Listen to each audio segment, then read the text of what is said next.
Tous les matins, vous nous regardez aussi sur Espace TV. Merci à vous qui nous rejoignez à l'international. Continuez à réagir, mesdames et messieurs. Notre invité est avec nous dans ce studio. Vous le voyez déjà à l'écran. C'est bien sûr le ministre Alphonse Charles White, ministre de la Justice et des Droits de l'Homme, garde des Sceaux. On parle justice ce matin dans notre émission. L'ère du triomphe de la justice guinéenne. Cette question, nous la posons ce matin. En tout cas, la CPI et les Nations Unies vous notent avec satisfaction l'engagement des nouvelles autorités en cause l'ouverture, il faut le dire, du procès historique des massacres du 28 septembre. À terme, ce sont au moins 157 personnes dont le destin associé aux événements malheureux du 2009 qui espèrent obtenir justice à la suite du procès qui vient de s'ouvrir à Conakry. Des prouesses réelles de la justice guinéenne qui contrastent avec les méthodes cavalières pour certains acteurs qui caractérisent d'autres dossiers. Le tout au compte d'un appareil et d'une institution judiciaire à bâtir. Quel contour et quel enjeu entoure donc le procès des massacres du 28 septembre? Nous posons cette question ce matin dans cette émission. Quel chantier en cours et à venir pour la justice guinéenne? Mesdames et messieurs, le ministre de la Justice et des Droits de l'Homme, garde des Sceaux, Alphonse Charles White, il est notre invité ce matin, mon cher Jacques Liwaleno. Monsieur le ministre, bonjour et bienvenue chez les GG. Bonjour, M. Lamine.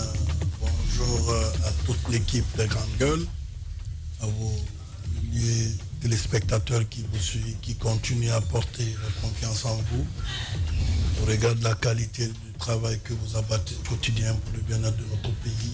Vous êtes à saluer et à féliciter. Merci beaucoup, monsieur le ministre, d'avoir accepté notre invitation ce matin. Jacques Liwaleno. Bienvenue donc à cette émission, monsieur le ministre. Nous allons commencer sur des sujets d'actualité. Et le dernier, bien sûr, c'est bien sûr la note circulaire que vous avez fait sortir hier, dans laquelle vous interpellez les parquets, les cours et tribunaux sur un certain nombre de dossiers. Qu'est-ce qui motive une telle note après quelques mois passés au département de la justice? Je vous remercie quand même de l'opportunité que vous m'offrez pour parler d'une institution que tout le monde parle, mais peu de personnes maîtrisent son contour et son fonctionnement. Lorsque cette opportunité est donnée à un ministre de la Justice qui vient à peine d'arriver à la tête d'un département aussi stratégique, il y a lieu parfois de communiquer sans polémiquer autour du fonctionnement de cette institution. Comme vous le savez, j'ai bénéficié de la confiance de Monsieur le Président de la Transition, chef de l'État, chef suprême des armées, en me nommant dans un premier temps, que vous avez tous suivi, comme procureur près la Cour d'appel de Conakry, et ensuite garde des Sceaux, ministre de la Justice et des Droits de l'Homme. Pour revenir précisément à votre question, qui je vais peut-être être beaucoup plus prosaïque, ne pas aller trop dans les commentaires. J'ai une vision de l'institution judiciaire, celle qui offre aux citoyens guinéens une justice de qualité. Un service public de justice basé sur le respect des règles et des principes. Je me suis dit, après avoir pris du temps à observer tout ce qui se passe autour du service public de la justice, il faudrait à cette rentrée judiciaire commencer de planter le décor en orientant de manière claire ma vision de cette justice. Nous avons eu plusieurs rapports autour du fonctionnement de l'institution judiciaire.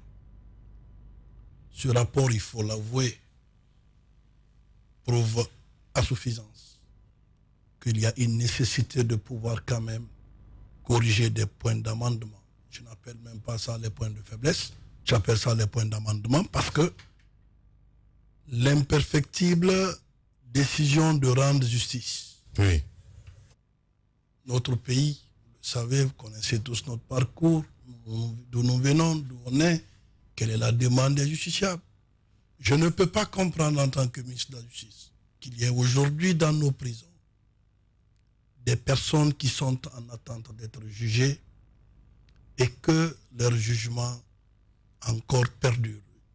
Je ne peux pas admettre aujourd'hui, en tant que ministre de la Justice, qu'un magistrat ou un greffier, bref, ou un personnel de la justice, qui doit accueillir le justiciable quand il se présentera dans les juridictions, ne soit pas dans sa juridiction. Je ne peux pas comprendre aujourd'hui, en tant que ministre de la Justice et des droits de l'homme, que les questions de moralisation de la vie publique qui se posent à tous les niveaux de l'État, que je ne puisse pas lutter contre, disons, ces questions-là au sein de l'institution judiciaire. Que les cautions payées, permettez-moi de faire cette précision, que les cautions payées par des inculpés au niveau des greffes soient utilisées de manière, si vous voulez, opaque, sans aucune visibilité. Je ne peux pas comprendre que les recettes judiciaires qui sont engendrées par les greffes de différentes juridictions puissent ne pas être utilisées de manière cohérente et rationnelle. D'où la nécessité pour moi, en tant que ministre de la Justice, de commencer à partir de cette rentrée judiciaire qui s'annonce, les points sur lesquels je ne peux jamais transiger. Alors, monsieur le ministre, si vous permettez, on va partir pas à pas. On va commencer par la question des détentions prolongées, puisque vous en avez parlé. Vous ne pouvez pas comprendre qu'il y ait des citoyens dans les maisons d'arrêt qui attendent d'être jugés depuis longtemps. Est-ce que votre département a pu faire aujourd'hui une enquête pour arriver à un nombre qui, si vous voulez, un nombre de citoyens qui se trouvent dans cette situation? Et qu'espérez-vous dans les jours à venir, dans les mois à venir, avec cette rentrée judiciaire? Bon, d'abord, il faut quand même faire une précision. L'on ne peut pas faire sortir nos circulaires sans faire l'état des lieux. Je suis désolé, ça devient une démarche irrationnelle. Moi, en tant que ministre de la Justice, je quitte sous la base des données précises et claires. Lorsque je suis venu, moi-même, j'ai eu à maintes reprises faire des visites au niveau particulièrement de la maison centrale de Conakry. J'ai eu à rencontrer presque tous les détenus. Je dis presque parce que vous imaginez, on ne peut pas rencontrer tout le monde, mais les cas que j'ai eu à visiter, les doléances qui sont posées par des femmes, qui sont posées par les détenus de manière générale, m'ont amené à dépêcher 2 missions. La première mission, d'abord, c'est de faire la situation des détenus qui sont en prison, dont leurs dossiers judiciaires aujourd'hui sont perdus. Je me demande un dossier perdu d'une personne qui est en détention. Pour moi, il faut quand même régulariser cette situation. Ils sont nombreux ceux qui sont dans cette situation.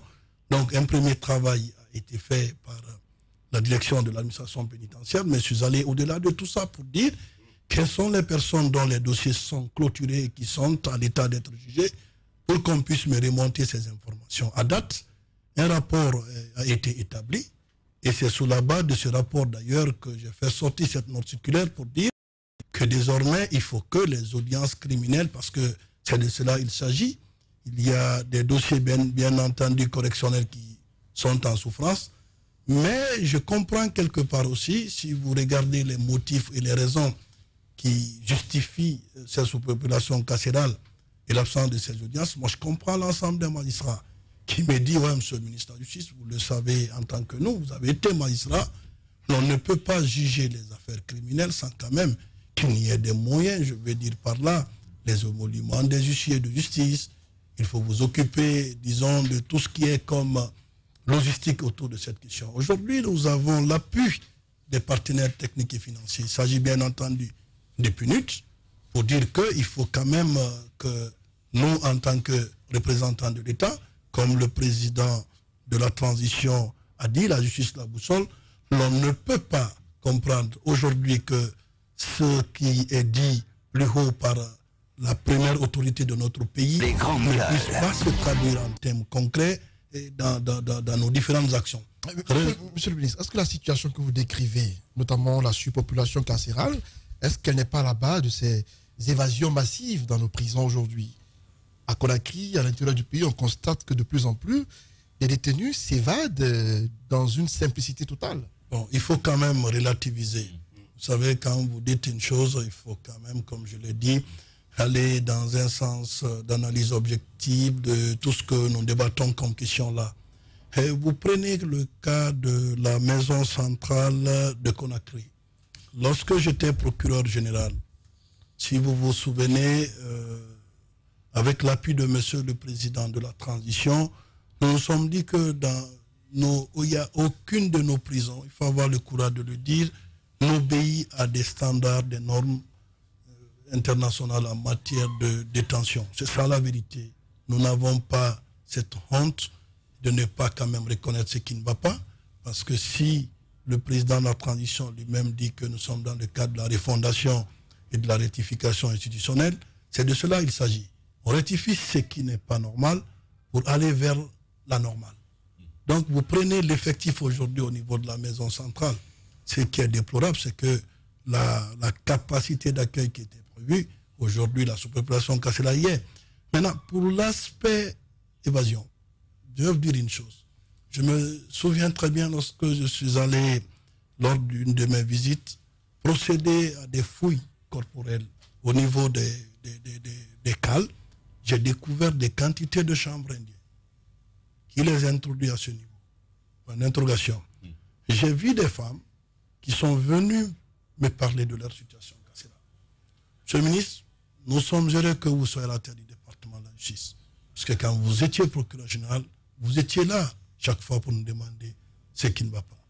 Aujourd'hui, ces femmes, il faut avoir le courage de le dire. C'est pourquoi je félicite l'apport de Madame la ministre en charge des Affaires sociales, qui m'a compris aujourd'hui, qui est en train de se battre pour offrir quand même des conditions maximales à ces femmes-là en termes de coton hygiénique, en termes de prise en charge sanitaire et tout ce qui en suit. Mais laissez-moi vous dire que pour remédier à toutes ces questions, j'ai fait appel à toutes les compétences, je veux dire par là les ONG, pour venir débattre avec elles des questions de détention.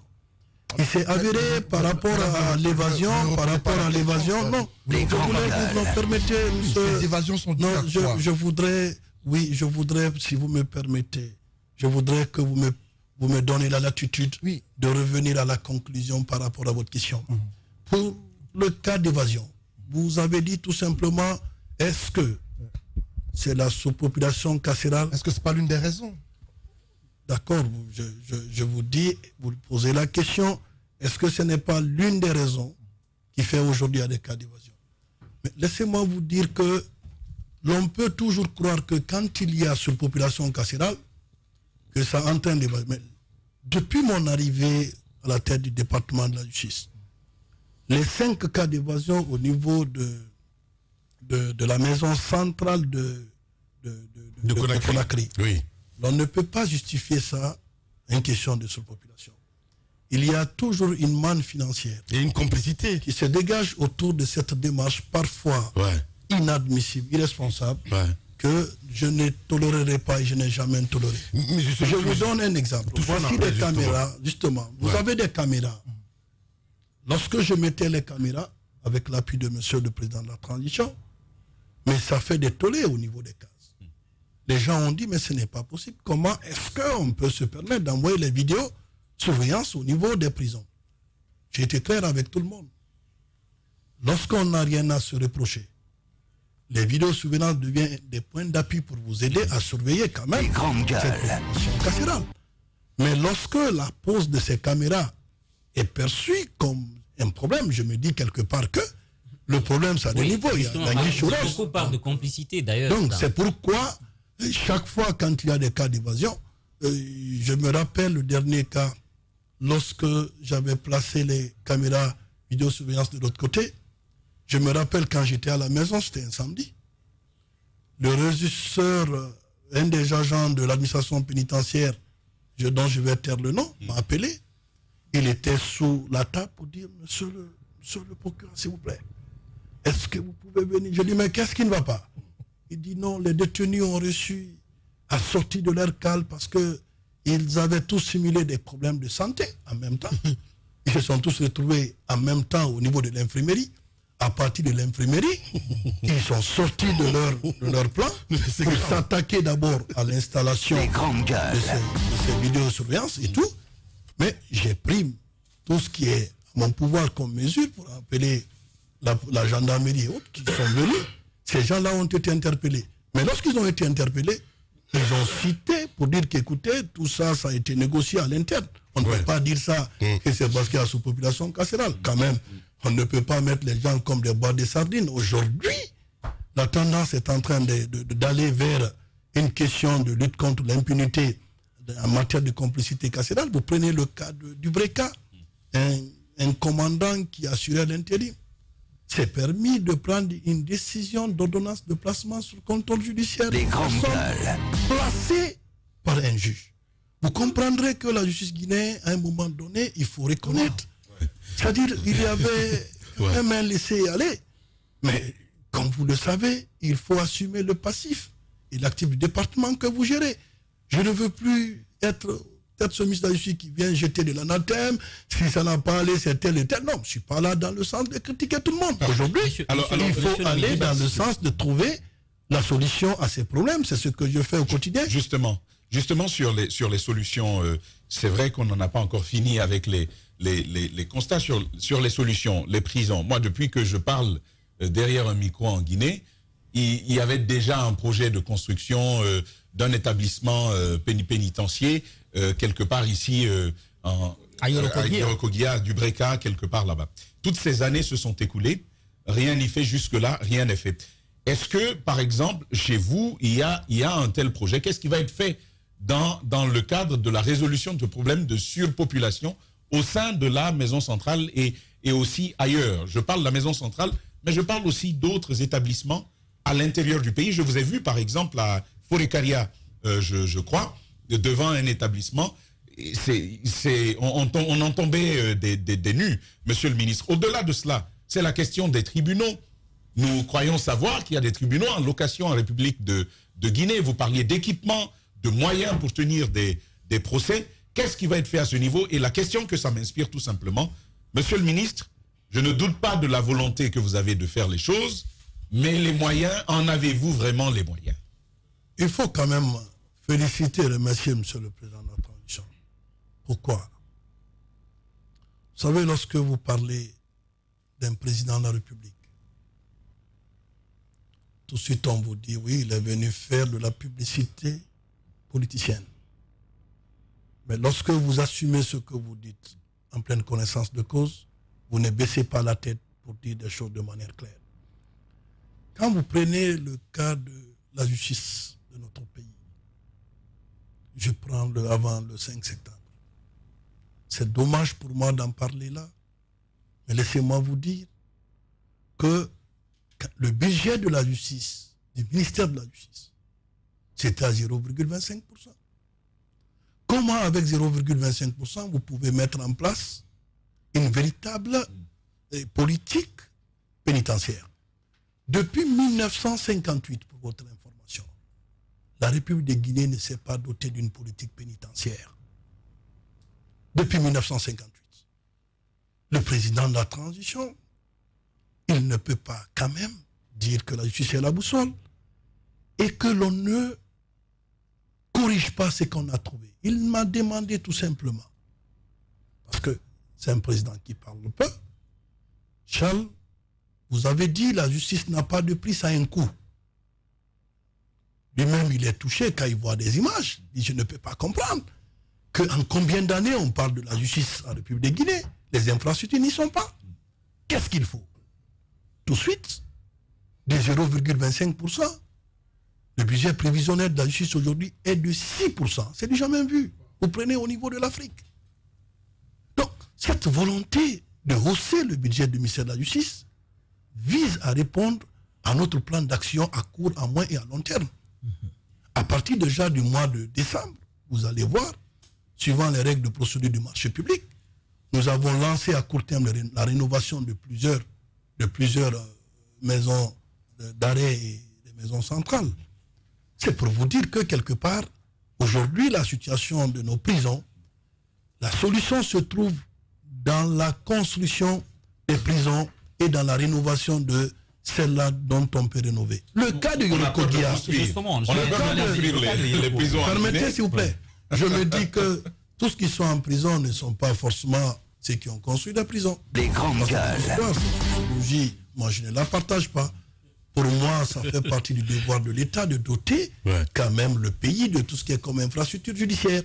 Donc, des considérations subjectives allant dans le sens de faire croire que si vous faites la prison, vous finirez en prison. Je suis désolé de dire à des personnes qui pensent comme ça qu'il y a des gens qui n'ont pas fait la prison. La prison dépend du comportement et de l'agissement de chacun de nous, la responsabilité pénale de chacun. Concernant Yorokodia, où est-ce qu'on en est aujourd'hui? Est-ce que ce projet, vous allez le redémarrer? Et est-ce qu'il y a quand même d'autres projets de construction de prisons de haute sécurité? Je pense par exemple à Kindia, qui n'est pas très loin de Conakry, et dans d'autres régions du pays. Bon, vous savez, quand vous avez un président de la transition qui vous donne une feuille de route aussi claire, vous ne pouvez que implémenter cela dans le temps.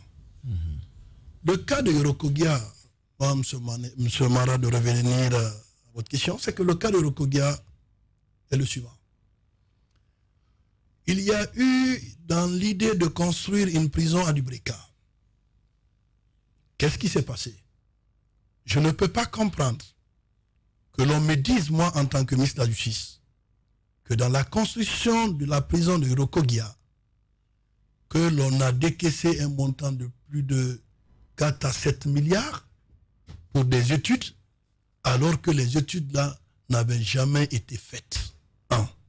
Deuxièmement, vous prenez un partenaire privé qui s'est dit, attention, non, mais c'est... Permettez, j'en viens, attendez, j'en viens.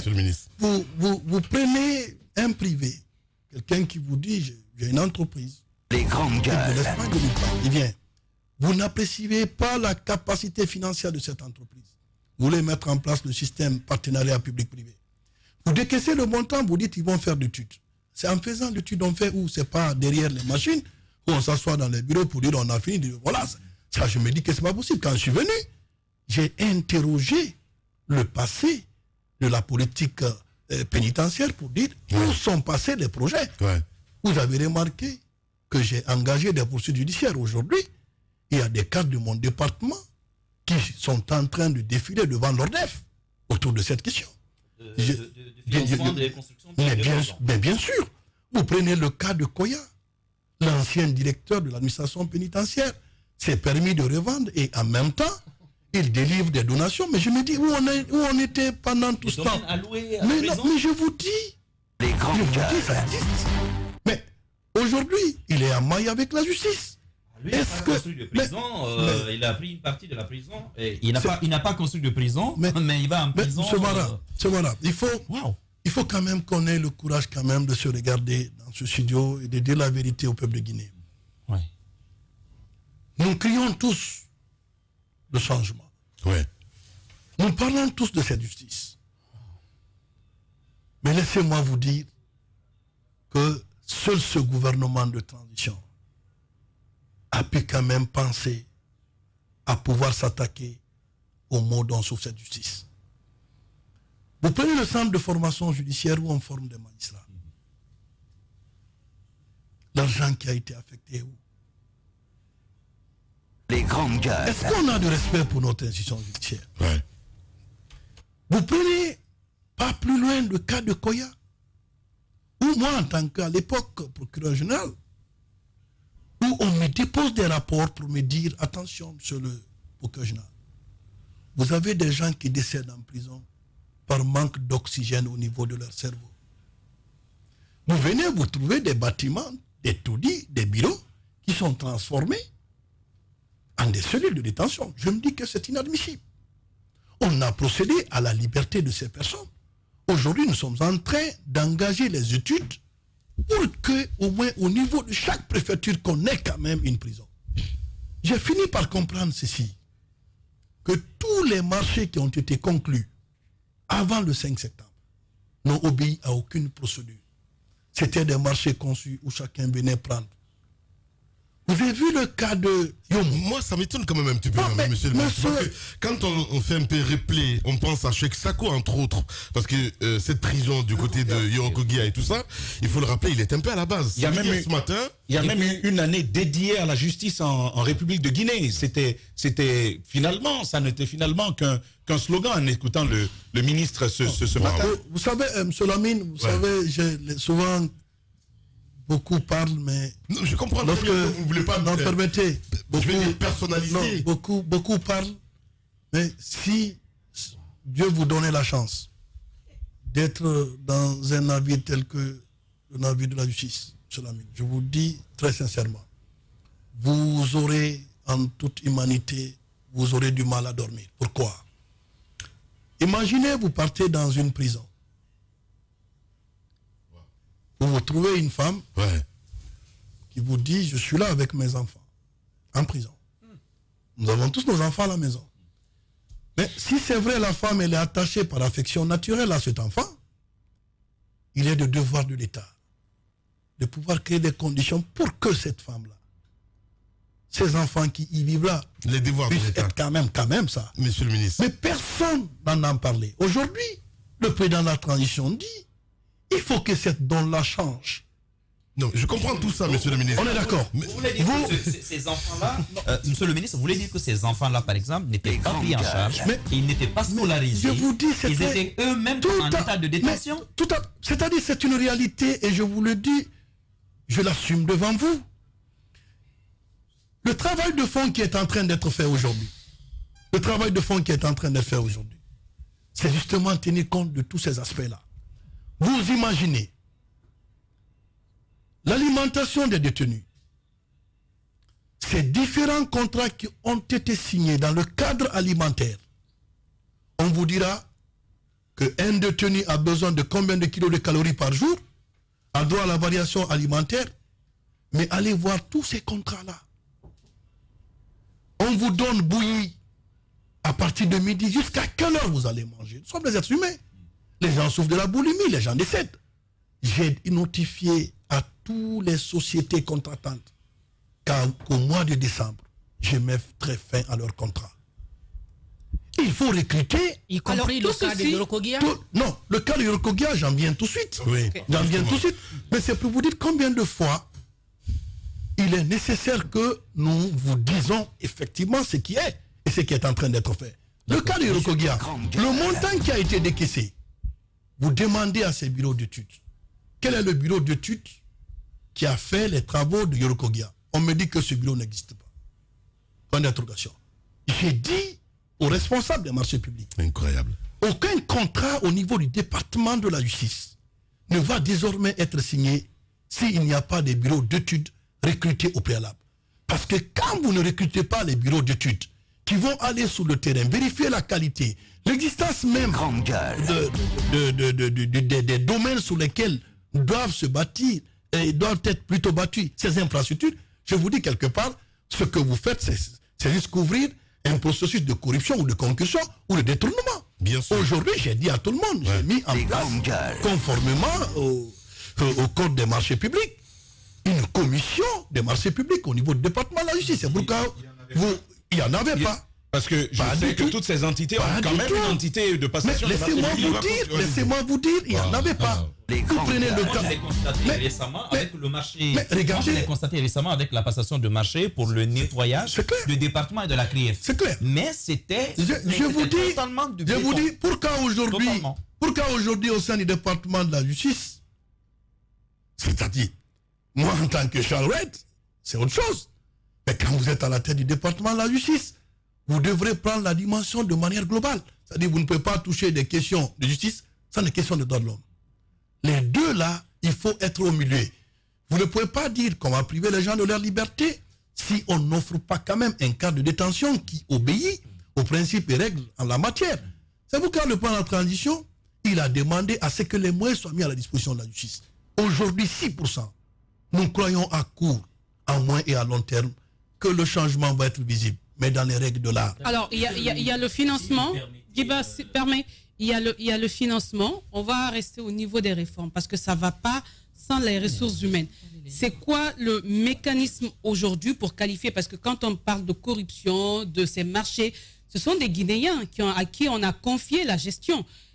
Comment vous allez faire pour redessiner tout ça? Est-ce qu'il y en a qui iront en prison? Est-ce qu'il y en a qui seront formés? Comment ce travail va s'effectuer au niveau des hommes? Tout ce qu'ils ont fait, iront en prison.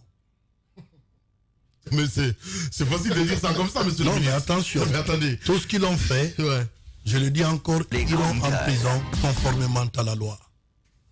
Monsieur le ministre. Je termine, permettez s'il vous plaît. Aujourd'hui, toutes ces personnes bénéficient de la présomption d'innocence. Mais en ce qui me concerne, j'ai dit à tout le monde, ma politique pénale, la politique pénale du gouvernement c'est la lutte contre l'impunité. Vous ne pouvez pas vous permettre de disposer les biens de l'État et que l'on ne puisse pas quand même vous demander de rendre compte. Aujourd'hui, plusieurs des cas du département de la justice défilent devant l'ORDEF. Je ne protégeais les personnes. C'est clair.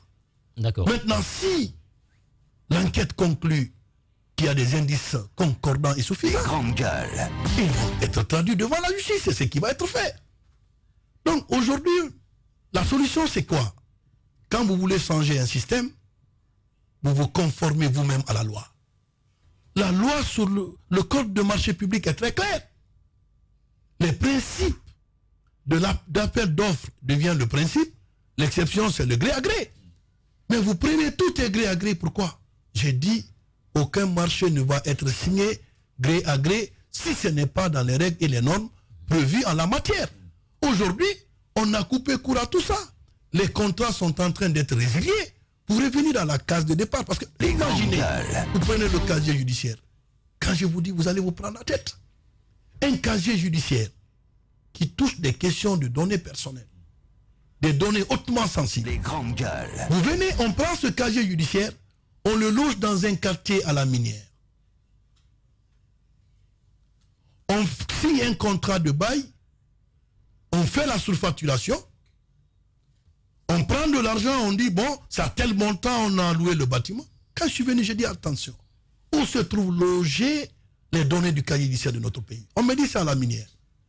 Vous partez, c'est dans 2 mètres carrés. Pourtant, il y a la place suffisante au niveau du département, avec toute la sécurité. J'ai demandé à ce qu'on me rende compte de tout ça. Je découvre que derrière ça, il y a une corruption. C'est numérisé, ces casiers. J'en viens, s'il vous plaît. Permettez-moi, s'il vous plaît. Aujourd'hui, le casier judiciaire est désormais logé au niveau du département de la justice. J'ai mis fin au contrat de l'autre côté. L'argent qui rentre, ça va être encore encaissé pour d'autres fins. Mais ceux qui ont déjà détourné ces montants, vous avez suivi, chaque fois je donne des injonctions. Aujourd'hui, si vous avez compris, il y a des gens qui disent oui, monsieur le ministre de la Justice donne des injonctions sans suite. Mais laissez-moi vous dire une chose. À 80%, ces injonctions-là ont porté fruit. Vous savez, l'enquête est secrète. On ne peut pas se permettre de dire, quand vous donnez oui à ceci, cela. Mais le travail qui est en train d'être fait, c'est un travail de sérénité. C'est un travail qui doit éviter des erreurs judiciaires. J'ai dit... Autant vous faites une communication par rapport à ces injonctions, s'il y a des fruits, je veux dire, s'il y a un résultat, il faut en parler, monsieur le ministre. Nous comptons mettre en place quand même une politique de communication qui va consister quand même à pouvoir informer le public, parce que c'est une démarche qui va viser quand même à dissuader d'éventuels candidats. Vous prenez le casier judiciaire. On fait déménager le casier judiciaire où le bailleur nous dit au départ, écoutez, monsieur le ministre, vous êtes venu, mais vous ne savez pas quels sont les contours de la signature de ça. Vous dites de faire déménager, mais est-ce que vous savez que votre département reste de voir tel montant? J'ai dit, mais écoutez, pourtant vous comprenez que les montants ont été payés et que ça a été validé dans la comptabilité publique, que ces montants ont été utilisés à telle fin. Comment vous pouvez dire que combien d'aérés de loyers n'ont pas été payés alors que c'est mentionné que vous avez reçu? Je vérifie, le monsieur n'avait même pas reçu ces montants. Extraordinaire. L'autopsie de la justice guinéenne ce matin, mesdames et messieurs, avec le ministre Charles. Lorsque vous dites qu'un bâtiment de 2 mètres carrés, comme ça, moi je vais appeler comme ça, 2 mètres carrés, vous dites à la fin du mois, c'est 20 millions. À la fin du mois, c'est 20 millions. Monsieur Jacques, si vous avez une chambre à la Bellevue, ça vous fait combien? Oui, mais parce qu'on sait que quelque part... Non, mais réellement, on dit 20 millions. Bien. Mais lorsque c'est 20 millions, on dit, bon, c'est ce qui est naturellement sous le papier. Mais dans les faits, on tend 10 millions. Où est parti le reste de l'argent? Pendant combien d'années? Bien. Monsieur Charles White, le ministre de la Justice, notre invité ce matin, allez-y, Bamilimono. Oui, monsieur le ministre, 2 questions. La première, c'est par rapport justement à la surpopulation. C'est vrai que vous dites que l'État a une responsabilité, je suis d'accord avec vous. Et on constate qu'il y a des prévenus, mais aussi des condamnés qui sont souvent dans les mêmes cas, ce qui est extrêmement dangereux. Des jeunes qui auraient confié à certains détenus qui ont porté cette information à notre niveau, qui seraient arrêtés pour vol de téléphone et qui sont là depuis des années. Est-ce que vous ne pensez pas que cet état de fait aussi est de la responsabilité des hommes à robe noire. Vous avez été juge, ensuite procureur. Est-ce que ça ne relève pas aussi du point de vue éthique, même de ces hommes en robe noire, qui préféraient prendre de l'argent avec ceux-là qui veulent que les dossiers soient accélérés? Est-ce que vous-même, vous n'avez pas de responsabilité? Attention. Je veux que les journalistes que vous êtes, que vous méfiez des informations qui quittent au niveau de la maison centrale. Il faut les prendre avec responsabilité et avec des pincettes pour permettre de vous adresser aux services compétents, pour vous permettre d'aller toucher les réalités des informations qu'on vous donne. Je vais vous donner un exemple. Il y a un journaliste qui a voulu faire une publication pour dire que depuis le cas d'évasion à la maison centrale, les conditions de détention ont été durcies, ce qui entraîne la mort de plusieurs détenus. Regardez, un journaliste qui se permet, parce que celui qui est là, les caméras étant déjà si vous laissez partir jusqu'au bout, attention, parce que lorsqu'on parle de l'éthique, non mais je comprends. Non, permettez, lorsqu'on veut attaquer les hommes en robe, monsieur Lamine, s'il vous plaît, monsieur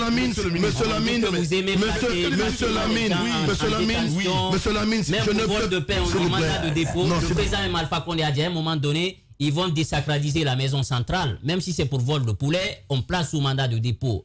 Est-ce que vous-même, en tant qu'homme de droit, il n'y a pas cette responsabilité du point de vue éthique, parce que les gens marchandent sur ça pour libérer, faire le procès de ceux qui ont les moyens et oublier les autres? Vous avez des enfants qui sont en détention depuis des années, monsieur le ministre. C'est une réalité. Et ça, c'est au-delà même des moyens, des émoluments. C'est une question de morale, de responsabilité, d'éthique, de comportement professionnel que ces hommes aussi devraient avoir pour essayer de décongestionner ces maisons. On va écouter le ministre, allez-y. Monsieur Guiba, vous avez vu, j'ai pris la sagesse de vous écouter. Les grandes gueules. Vous allez me permettre aussi de vous dire ce que je pense et ce que je sais. Allez-y, monsieur le ministre. C'est clair. Encore une fois de plus,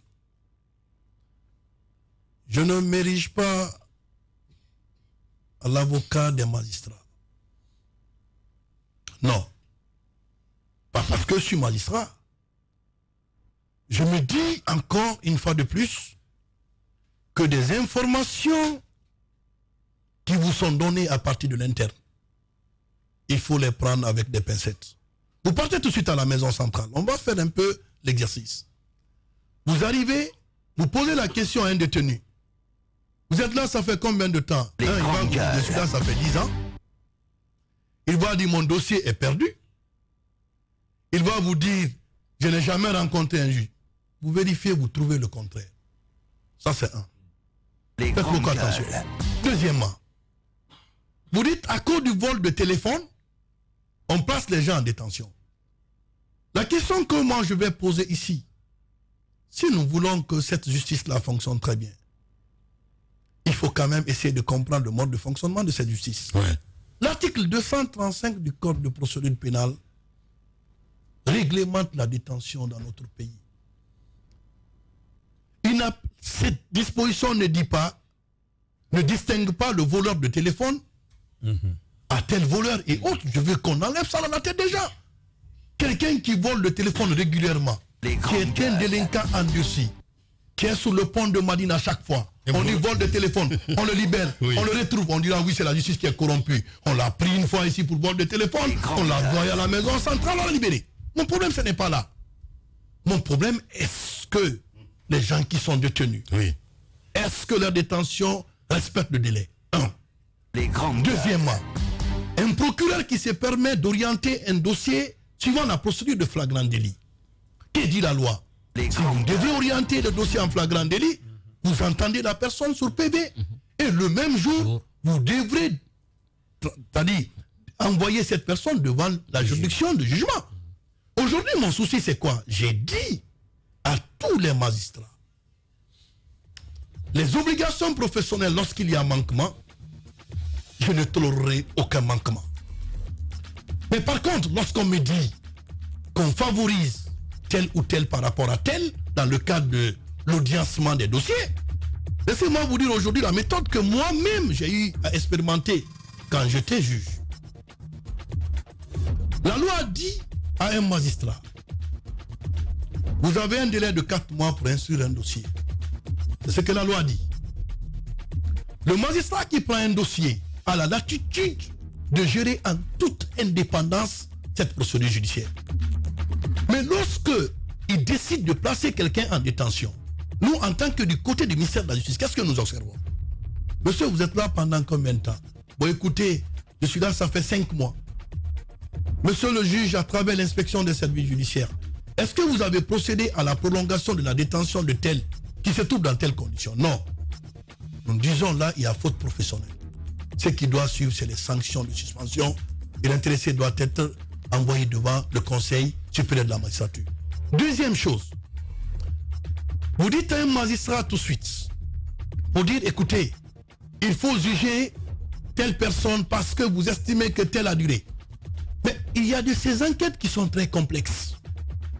Lorsque vous placez quelqu'un en détention, des questions par exemple criminalité financière, où les gens ont utilisé des prête-noms, c'est pas le nom de Guirassy qui est là comme propriétaire d'Adafo et autres. On dit non, c'est Ousmane Beka. Qui est Ousmane Beka? Ousmane Beka peut être Guibas. Oui. Ça peut être ce truc et autres. Mais oui. Quand on dit non, faites vite, vous allez juger. Mais écoutez, la complexité de... La loi est très claire. Qu'on regarde la complexité de la procédure et des faits, le juge peut toujours... Parce que pourquoi on garde quelqu'un en détention? C'est très clair. On le garde en détention, c'est pour éviter que l'intéressé fasse la pression sur les témoins. On place la personne en détention. Deuxième raison, c'est pour protéger la personne elle-même. Quelqu'un qui a violé, vous le laissez entrer bas. Vous savez ce qui va se passer. L'article 235 est très clair. Vous gardez la personne en détention pour éviter que sa liberté puisse détruire les indices et les preuves matérielles de l'infraction. Vous gardez la personne en détention, c'est pour faire cesser des troubles manifestes à l'ordre public, résultant de la commission de l'infraction. Mais si cette condition-là se réunit et qu'un juge prend la décision de placer quelqu'un en détention, il faut qu'on ait raison gardée. Tout ce que nous pouvons demander à ces magistrats, en qui j'ai ma confiance totale et absolue, parce que j'ai dit quelque part à un politique qui m'a interpellé quand j'étais au niveau du CNT par rapport au projet de loi que j'ai envoyé devant cette institution. Il m'a dit, mais écoutez, ce ministre, nous vous faisons confiance. Il dit, écoutez, vous devrez avoir confiance à ce gouvernement. Pas à Charles Wright. Ouais. Vous devrez... Charles Wright n'est qu'un élément d'une équipe. Mais ce que moi je peux vous dire, évitez de tout politiser. Bien. Le ministre Charles Wright, évidemment, avec nous ce matin dans cette émission Les Grandes Gueules, le moteur allumé. On essaie de faire en tout cas l'autopsie de la justice guinéenne ce matin. Le match, la prolongation à suivre avec vous.